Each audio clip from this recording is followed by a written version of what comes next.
Dobrodošli u filmske vijesti Classic TV-a.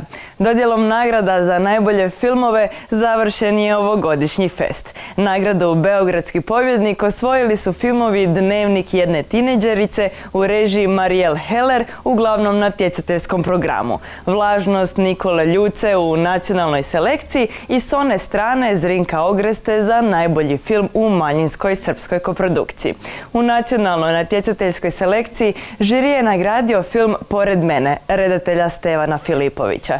Nikola Ljuca nagrađen je za najbolju režiju, Milena Marković za najbolji scenarij film Otadžbina. Nagradu za najbolju žensku ulogu dodijeljena je Mirjani Karanović za ulogu u filmu Dobra žena, a za redateljski debit dobila je i nagradu Politike Milutin Čolić. Osim beogradskog pobjednika za najbolji film u manjinskoj srpskoj koprodukciji, film Zrinka Ogreste S one strane osvojio je nagradu za najbolju režiju.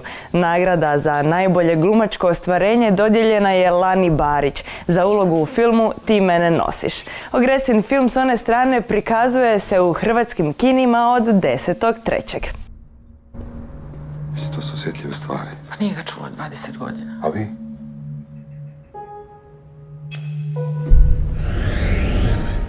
A u Ljubljani se od 9. do 17.3. održava 18. festival dokumentarnog filma. U natjecateljskom dijelu za nagrade se bore 5 filmova, među kojima i 2 regionalna. Hrvatski film Djeca tranzicije Matije Vukšića te bosansko-hercegovački Magla Srebrenice Samira Mehanovića.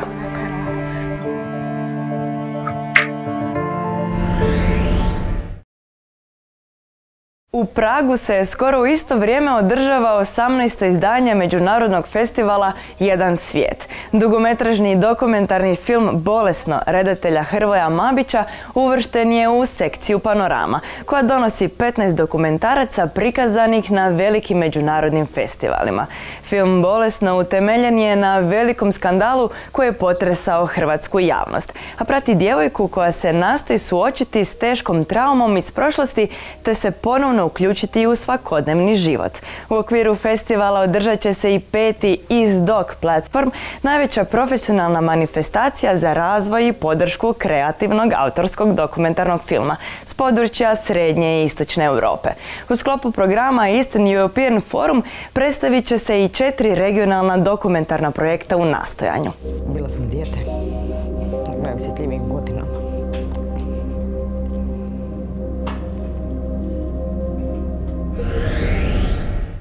Igrano-dokumentarni film Houston, imamo problem, nastao u koprodukciji Slovenije, Hrvatske, Njemačke, Češke Republike i Katara, uvršten je u službenu selekciju Viewpoints 15. izdanja filmskog festivala Tribeca, koji se održava u New Yorku od 13. do 24.4.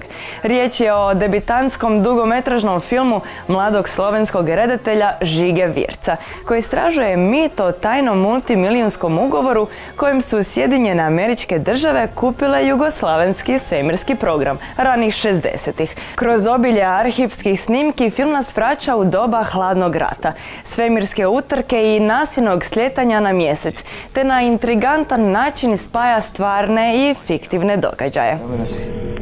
To da, skoro gotovo je da bi Jugoslaviji grozio bankrot.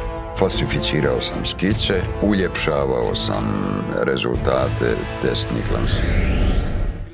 Otkačena komedija Mali svet, koji okuplja izvrsnu glumačku ekipu, imat će premijeru na Classic TV u četvrtak 24.3. u 22 sata.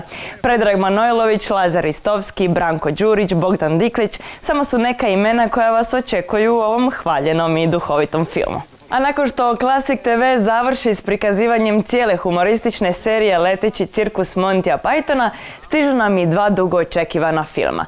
Monty Python i Sveti Gral i Brianov život. Prvi je na programu 9.4., a drugi odmah dan kasnije, 10.4. u 22 sata.